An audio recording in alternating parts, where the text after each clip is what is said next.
Blessings to my all future doctors. I'm sure all of you will be in good status of health and good rhythm of study.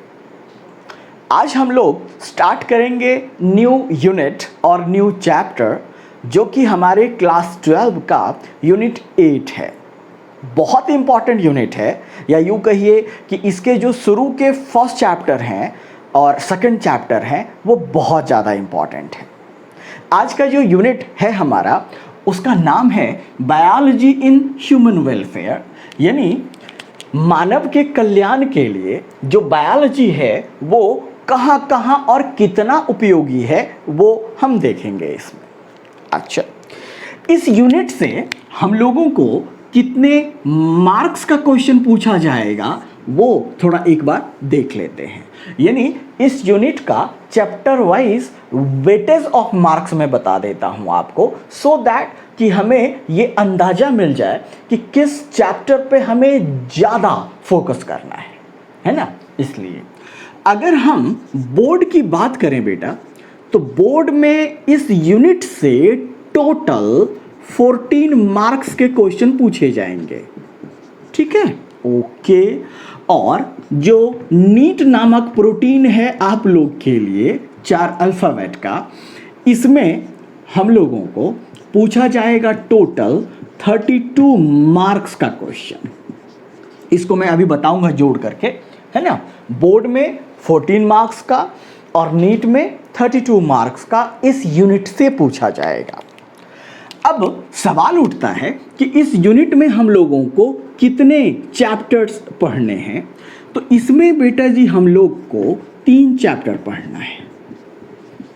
There are 3 chapters we need to study about. Which one? सबसे पहला है और most important है human health and diseases.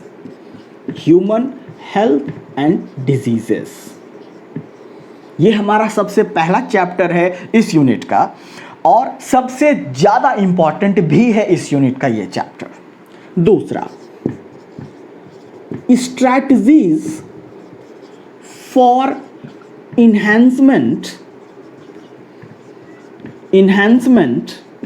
In food production.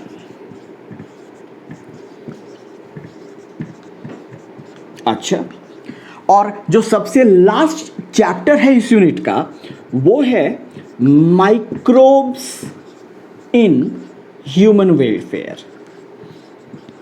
अभी मैं आपको short में बता देता हूं कि किस चैप्टर में हमें क्या पढ़ना है, ठीक है।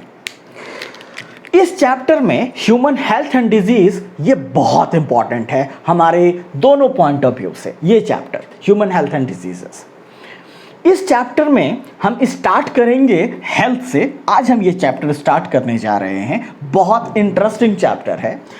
आज हम चर्चा करेंगे केवल हेल्थ की। नेक्स्ट सेशन जो होगा हमारा वो स्टार्ट करेंगे डिजीज की चर्चा करेंगे, है ना। इस चैप्टर में जो सबसे ज़्यादा इंपॉर्टेंट है वो है सबसे ज़्यादा इम्यूनिटी, है ना। डिफरेंट डिजीजेस तो पढ़ेंगे ही हम, इसमें हम लोग हेल्थ देखेंगे, डिजीजेस देखेंगे, वैक्सीन्स देखेंगे, उसके बाद इम्यूनिटी देखेंगे, मलेरिया, कैंसर और एड्स।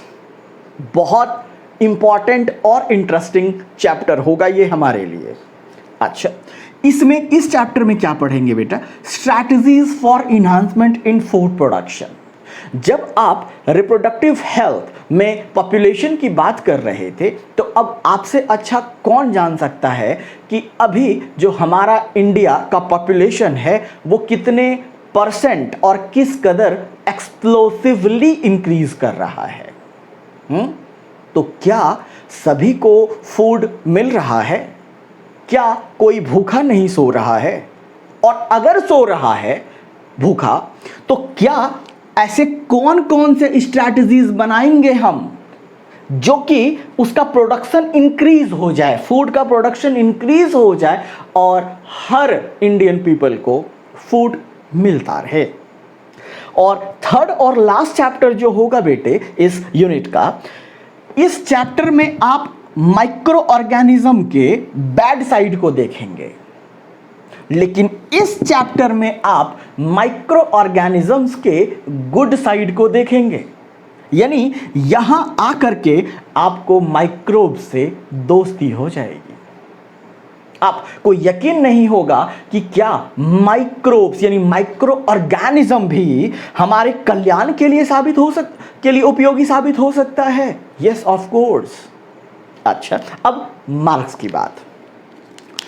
इस चैप्टर से बेटा हम लोग को नीट में, अभी मैं नीट की बात कर रहा हूं क्योंकि बोर्ड की बात मैंने कर लिया, अब मैं वेटेज बता रहा हूं। अगर आप कहेंगे कि मैं पूरे बायोलॉजी 11 और 12 मिला करके फिजिक्स और केमिस्ट्री सबका चैप्टर वाइज वेटेज में बता दूंगा आपको, तो उसके लिए मैं एक अलग वीडियो बना दूंगा और उसमें यह भी मैं बता दूंगा कि how to crack NEET in first attempt. Sure होगा, बस आपको फॉलो करना है। इस चैप्टर से हमारा जो क्वेश्चन रहेगा, पहले मैं क्वेश्चन बोल रहा हूं, 4 क्वेश्चन रहेंगे इस चैप्टर से नीट में।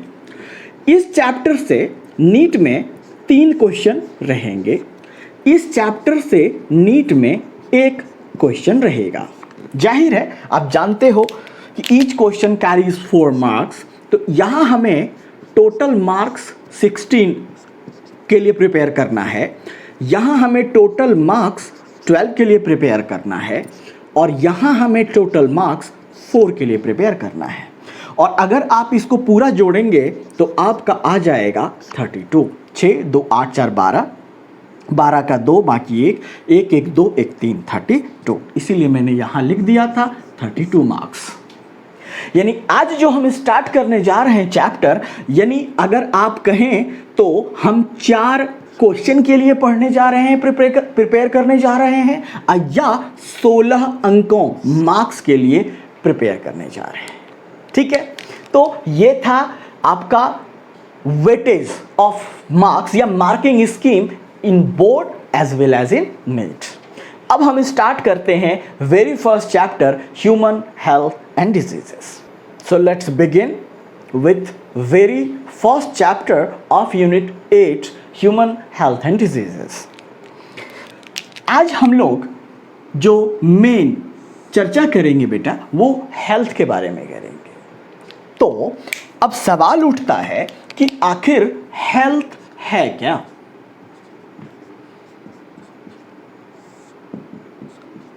हेल्थ का मतलब बहुत ब्रॉड है, आपको समझना पड़ेगा।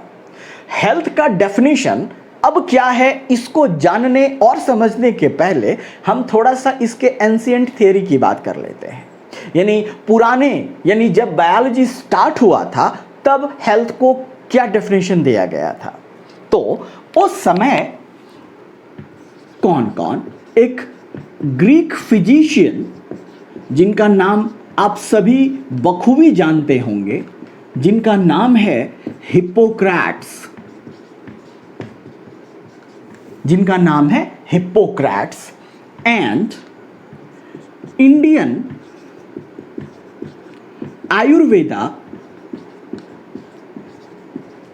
आयुर्वेदा सिस्टम ऑफ मेडिसिन ने क्या डेफिनेशन दिया हेल्थ का, वो देखिएगा, इंटरेस्टिंग है। इन्होंने कहा कि भाई साहब नहीं कहा, वो तो मैं कह रहा हूं। उन्होंने कहा कि health is a state of mind and body. यानी हेल्थ क्या है, माइंड और बॉडी यानी शरीर और हमारे माइंड, मस्तिष्क का एक अवस्था है जो विथ बैलेंस ऑफ ह्यूमर्स, जो हमारे बॉडी के कुछ सर्टेन ह्यूमर्स के चलते बैलेंस रहता है। यानी अगर ये ह्यूमर्स बैलेंस रहा तभी हम हेल्दी होंगे। अगर इस ह्यूमर में थोड़ा सा भी अनबैलेंस हो गया तो ये हेल्थ बदल जाएगा डिजीज में। सो हेल्थ और डिजीज में 36 का आंकड़ा है भाई साहब जी। सो अब आपके दिमाग का बत्ती जला होगा और जल बुझ रहा होगा और मन में आ रहा होगा, सर आखिर ये ह्यूमर है क्या? तो इस ह्यूमर को जानने के लिए आपको थोड़ा सा पीछे जाना होगा। कहाँ? अरे भाई एंशिएंट थ्योरी के में जाना होगा आपको। एंशिएंट थ्योरी क्या कहता है, यानी ह्यूमर के बारे में क्या कहता है? एंशिएंट थ्योरी कहता है कि ह्यूमर बॉडी फ्लूइड है जिसमें बैलेंस बना रहेगा, तभी हमारा हेल्थ अच्छा होगा, तभी हम हेल्दी कहलाएंगे। अगर उसमें कोई भी अनबैलेंस हो जाए तो हम हेल्दी ना कहला के डिजीज्ड कहलाएंगे। अच्छा, अब आप कहेंगे सर ये कौन कौन से बॉडी फ्लूइड की बात कर रहा है? एक बात और बताएं, इस ह्यूमर को ह्यूमरिज्म भी कहा जाता है। क्यों? अभी बता रहा हूं। पुराने जमाने में यानी एंशिएंट थ्योरी के हिसाब से 4 बॉडी फ्लूइड की बात यहां पे हो रही है। बेटा जी ह्यूमर मतलब बॉडी फ्लूइड, हमारे बॉडी में जो जो फ्लूइड है उसकी चर्चा हो रही है, और क्या? तो ऐसे क्यों देख रहे हो? हेल्थ की बात हो रही है तो हेल्दी हो करके देखो ना। Very good. वैसे मेरे स्टूडेंट्स हमेशा हेल्दी सोच रखते हैं। तो सबसे पहला बात हो रहा है यहां पे किस बॉडी फ्लूइड का? तो ब्लड का। दूसरा येलो बाइल का, सब बताऊंगा अभी। तीसरा ब्लैक बाइल का। चौथा किसका? Blood, yellow bile, black bile और फ्लेम का। ब्लड से तो आप भली भांति परिचित हैं, येलो बाइल से आप परिचित नहीं हैं। वैसे हैं, आप याद करें जॉन्डिस किसके कारण होता है? जाहिर है ब्लॉकेज इन हेपेटिक आर्टरी होता है, बट उसमें डिपोजिशन किसका हो जाता है? बिलिरुबिन, बिलिवर्डिन का। कहाँ भैया? तो इक्टेरस, स्क्लेरल इक्टरस आपने पढ़ा था। यानी आंख के डॉक्टर ऐसे खींच के देखते हैं ना, तो क्या देखते हैं? आपकी आंख में कितना गुस्सा है? नहीं कि क्या स्क्लेरा येलो तो नहीं है। इसका मतलब कि अगर येलो है तो बिलिरुबिन और बिलिवर्डिन का डिपोजिशन हो चुका है। इसका साफ मतलब है कि कहीं ना कोई गड़बड़ लीवर में हो चुका है ना? तो उस समय बात हुई थी गॉल ब्लैडर की कर रहे थे हिप्पोक्रेट्स और बाकी Indian Ayurveda system of medicine. अच्छा, ब्लैक बाइल की बात किसकी कर रहे थे? स्प्लीन की कर रहे थे। और फ्लेम की बात कर रहे थे किसका? जिसको आप कहते हो स्पिटिंग करते हो, जैसे कहते हैं ना उसको हिंदी में अपभ्रंश भाषा में खखास, थूक, दैट इज फ्लेम, है ना? ये बात है, लिख नहीं सकते ना। तो उस समय के हिसाब से जो ब्लड एसोसिएटेड था बेटा किससे था? लिवर से। येलो बाइल एसोसिएटेड था गॉल ब्लैडर से। ब्लैक बाइल एसोसिएटेड था स्प्लीन से और फ्लेम एसोसिएटेड था लंग्स से। तब आप कहेंगे सर क्या येलो बाइल, ब्लैक बाइल नाम का कोई चीज होता है क्या? अरे बिल्कुल नहीं भाई। Gall bladder is a storage organ for what? For bile, है ना? बाइल का वो स्टोरेज करता है। कोई येलो ब्लैक बाइल नाम का चीज नहीं होता है। थ्योरी एंशिएंट है ना, इसीलिए इसको कहा गया था क्या? Hypothesis of health. इसीलिए इसको ह्यूमरिज्म भी बोला गया, क्योंकि बॉडी फ्लूइड की बात हो रही है यहां पे, है ना? अच्छा, अब इसका मतलब क्या समझा गया रिसेंट बायोलॉजी के हिसाब से? तो अब इसका मतलब समझा गया कि ब्लड और एयर मिल करके तब ब्लड प्रेशर होता है। अब इसका मतलब ब्लड प्रेशर समझा गया। येलो बाइल का मतलब अब क्या समझा गया? बॉडी फैट, क्योंकि जो आप जानते हो फैट का कलर होता है ऑलमोस्ट वो येलो ही होता है। ब्लैक बाइल किसकी चर्चा कर रहा है? ये कोलेस्ट्रॉल का और सीरम का। कोलेस्ट्रॉल हम पढ़ चुके हैं ऑलरेडी बायोमॉलिक्यूल्स चैप्टर में। और फ्लेम किसकी बात कर रहा है यहाँ पे? तो ब्लड शुगर की बात कर रहा है, ब्लड शुगर की बात कर रहा है ना? आप अपने स्क्रीन पे देखिए तो प्लीज, हमने ह्यूमरिज्म को दिखाया है बेटा। ह्यूमरिज्म क्या है आप देख पा रहे हैं कि कहता है कि health came from balance between the bodily liquids. ये पुराना थियरी है और इसी लिक्विड्स को ह्यूमर कहा गया। अच्छा, अब इसका मतलब क्या है आप देख लीजिए। पहले के थियरी में यानी हिपोक्रेट्स और Indian Ayurveda system of medicine के हिसाब से येलो बाइल बॉडी फैट को कहा जा रहा था, ब्लड और एयर ब्लड प्रेशर से रिलेटेड था, और फ्लेम और वाटर ब्लड शुगर से रिलेटेड है, और ब्लैक बाइल सीरम और कोलेस्ट्रॉल से रिलेटेड है ना? अच्छा, एक और इंटरेस्टिंग बात बताएं हम आपको। तब यानी हिपोक्रेट्स के ज़माने में क्या कहा जाता था कि जिसका ब्लैक बाइल इंक्रीज्ड अमाउंट में है ना, उस बंदे का बॉडी बहुत हॉट होगा और उसको फीवर होगा। यानी उसका शरीर जो होगा, छुएंगे तो गर्म लगेगा और उसको फीवर होगा। किसके बॉडी में? जिसके शरीर में ब्लैक बाइल बहुत ज़्यादा है। और कहा जाता था कि ब्लड का नाम और लैटिन में दिया गया क्या? सैंग्विन।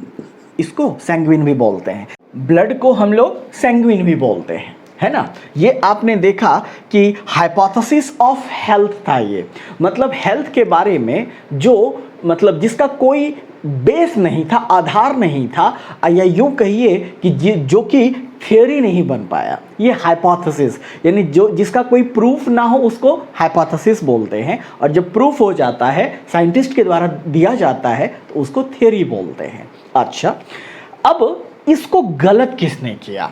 तो इसको गलत यानी डिसअप्रूव किया विलियम हार्वे ने।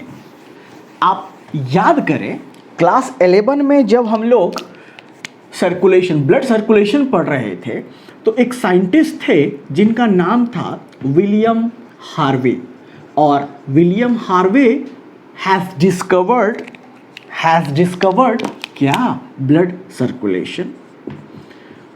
तो विलियम हार्वे ने कहा कि अच्छा हम देखते हैं भाई।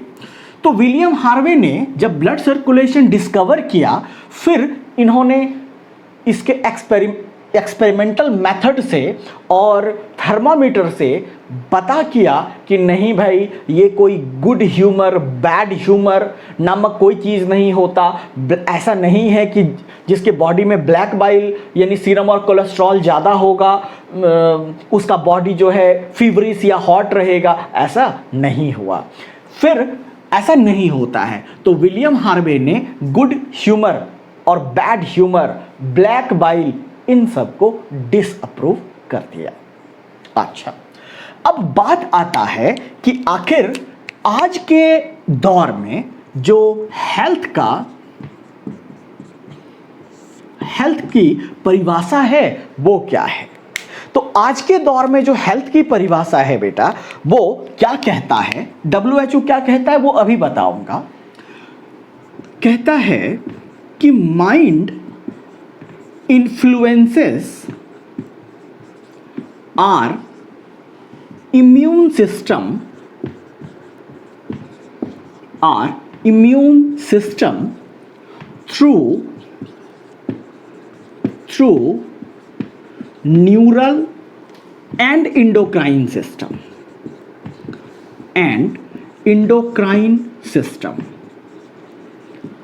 And this immune system maintains our health.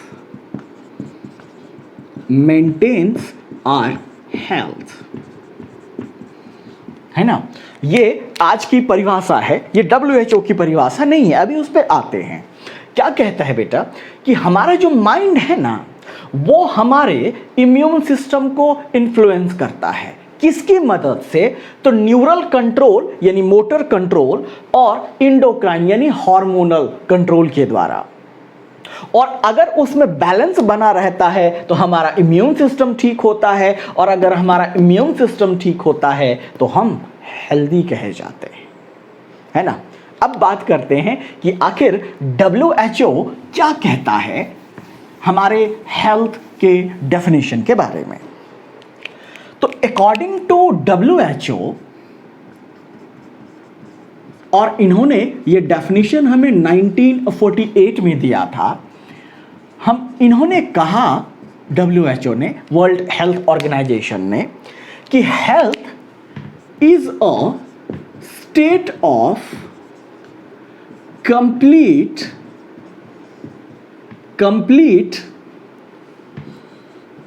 Mental, social and physical well-being.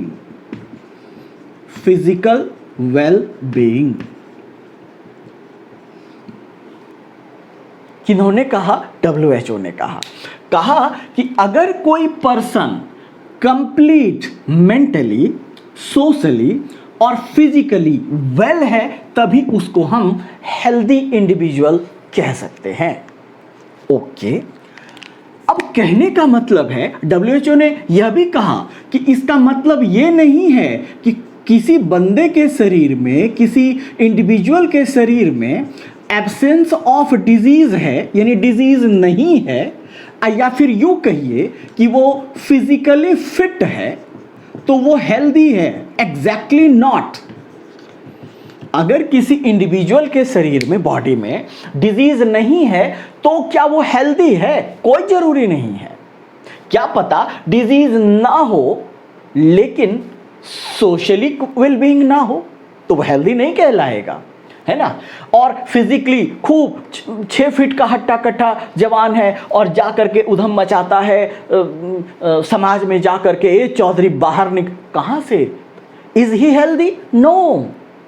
WHO said an individual will be considered healthy only when he or she is in a state of complete mental, social and physical well-being. Okay. WHO ने 3 dimensional, आप देख रहे हो 3 dimension कौन कौन? Mental health, social health और physical health. बेटा जी, mental health कहने का मतलब क्या है? यह कि मेंटल हेल्थ कहने का मतलब ये है कि जो इंडिविजुअल है वो दूर है, किससे? अवे फ्रॉम टेंशन या एंजाइटी, चिंता मुक्त है वो, है ना, तब वो मेंटली हेल्दी हुआ। सोशली हेल्दी क्या हुआ?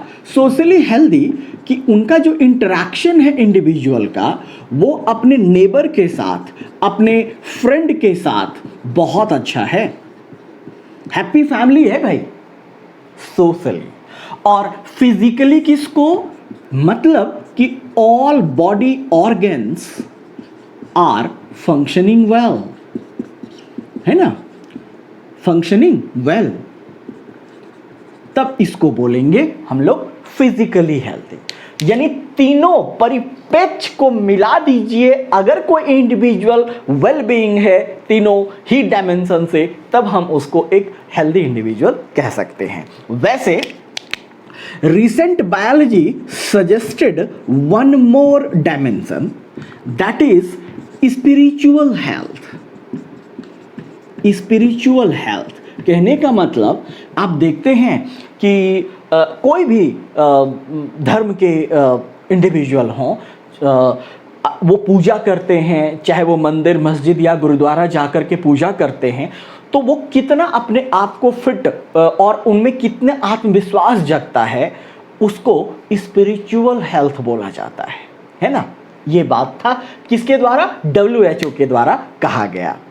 अब सवाल उठता है कि हमारे हेल्थ को कौन अफेक्ट करता है? Our health can be affected by, वो कौन कौन से फैक्टर हैं जो हमारे हेल्थ को प्रभावित करते हैं? पहला है कॉन्जेनिटल या जेनेटिक डिसऑर्डर। जेनेटिक डिसऑर्डर, कॉन्जेनिट मतलब आपको बताया था बाय बर्थ, यानी वो डिसऑर्डर या डिजीज जो कोई बेबी अपने पेरेंट से इनहेरिट किया है, हुआ है वो हो गया। दूसरा इन्फेक्शन, तीसरा our life style. Life style में हो गया कि हम फूड कैसा लेते हैं, वाटर ड्रिंक कैसा करते हैं, कैसे कम्युनिटी में हम रहते हैं, उसको बोला लाइफ स्टाइल। ये 3 फैक्टर हैं जो जिससे हमारा हेल्थ प्रभावित होता है। अब सवाल उठता है कि आखिर हम एक गुड हेल्थ कैसे अचीव कर सकते हैं। अब सवाल उठता है कि हम एक अच्छा हेल्थ, अच्छा स्वास्थ्य कैसे पा सकते हैं। तो उसके लिए कुछ जरूरी बातें हैं। वो क्या कि हमें बैलेंस डाइट लेना होगा। हमें ये सुनिश्चित करना होगा कि हम जो फूड खा रहे हैं वो बिल्कुल ही हाइजेनिक है, उसमें proper carbohydrate, protein, fat, minerals सब कुछ अवेलेबल है।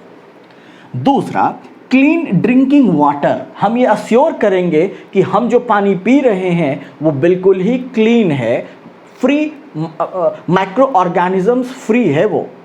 अच्छा, पर्सनल एंड कम्युनिटी हाइजीन, अपनी स्वच्छता पे तो ध्यान देना ही है और आसपास के स्वच्छता पे भी ध्यान देना है, और रेगुलर फिजिकल एक्सरसाइज करते रहना है भाई। और पता तो होना चाहिए हमें डिजीज के बारे में कि कौन सा डिजीज का क्या सिम्टम्स होता है, उनके बॉडी पे क्या प्रभाव होते हैं, है ना। और क्या होना चाहिए कि भैया अगर डिजीज हुआ क्या उसका इम्यूनाइजेशन, है ना, जिसको आप प्रतिरोधक क्षमता कहते हैं, वैक्सीन्स वगैरह कहते हैं। वैक्सीन्स हम पढ़ेंगे इस चैप्टर में आगे। इम्यूनाइजेशन के बारे में जानकारी होनी चाहिए, और सिर्फ जानकारी नहीं, इम्यूनाइज्ड भी होनी चाहिए। और जो मैं आपको रिप्रोडक्टिव हेल्थ में डिफरेंट वैक्सीन्स के बारे में बताया था कि किस एज में कौन सा वैक्सीन जरूर लग जाना चाहिए, इम्यूनाइज्ड हो जाना चाहिए। डिस्पोजल ऑफ वेस्ट, है ना, प्रॉपर ये नहीं कि घर को ही डिस्पोजल प्लेस बना देना है ना। इसके लिए प्रॉपर वेस्ट मटेरियल को सही जगह पे हम फेंक दें। और कंट्रोल ऑफ वेक्टर्स, वेक्टर्स में ये फिजिक्स वाला वेक्टर नहीं है। वेक्टर मतलब यहाँ होता है पैथोजेंस, पैथो मतलब डिजीज, जन मतलब जनरेटर, यानी ऐसा ऑर्गेनिज्म या ऐसा फैक्टर जो डिजीज स्प्रेड करता हो उसको वेक्टर बोला जाता है। तो उसको भी हम लोग कंट्रोल करेंगे। अगर हम ये इतना कर लेते हैं तो समझिए कि हमें गुड हेल्थ अचीव हो जाएगा। आज हमने बात किया हेल्थ का। नेक्स्ट सेशन में हम लोग बात करेंगे डिजीजेस का, स्टार्ट करेंगे व्हाट इज डिजीज, डिजीज के स्टडी को क्या कहते हैं, अबाउट ढेर सारा मेडिसिन्स बताएंगे हम आपको, और बहुत सारा ट्रिक्स भी मिलेगा आपको इस चैप्टर में। बहुत लंबे लंबे डेफिनेशन को याद करने के लिए आपको हम ट्रिक्स देंगे। So be in touch, be smiley, be healthy. Thank you.